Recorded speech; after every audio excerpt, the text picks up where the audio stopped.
இப்போ ரொம்ப துயரத்தில் நாம் உறைந்து கிடக்கிற போது இவர்தான் காரணம் அவர்தான் காரணம் என்று குற்றம் சுமத்துவது, அந்த பாணியிலே பேசுவது என்பது ஏற்புடையதாக நான் கருதவில்லை. இதை விசாரிப்பதற்கு அருணா ஜெகதீசன் நீதியரசருடைய தலைமையில் ஒரு ஆணையம் அமைக்கப்பட்டிருக்கிறது. ஆகவே என்ன பிரச்சனைகள், இந்த பாதிப்புக்கு பின்னணி காரணங்கள் என்ன என்பது குறித்து அந்த ஆணையம் விரிவாக விசாரணை நடத்தும் என்று நான் நம்புகிறேன். அந்த அறிக்கையை அடிப்படையாக கொண்டு பின்வரும் காலங்களில் இதுபோன்ற பாதிப்புகள் ஏற்படாத வகையில் காவல்துறையினர் உரிய நடவடிக்கைகளை மேற்கொள்ள வேண்டும். இப்படியெல்லாம் பாதிப்பு ஏற்பட்டுவிடக்கூடாது என்கிற அடிப்படையில் தான் காவல்துறையினர் சில நிபந்தனைகளை நமக்கு வழங்குகிறார்கள்.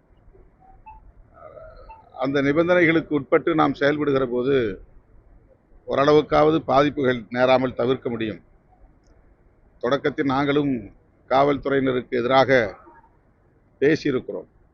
ஆனால் இதுபோன்ற பெருந்திரளை திரட்டுகிற போது காவல்துறையினருக்கு நாம் ஒத்துழைப்பு கொடுக்க வேண்டியது கட்டாயமானது என்பதை உணர்ந்திருக்கிறோம். ஆகவே இதில் பாதுகாப்பு வழங்குவதற்கு காவல்துறை தவறிவிட்டது என்று நாம் போகிற போக்கிலே சொல்லிவிட முடியாது.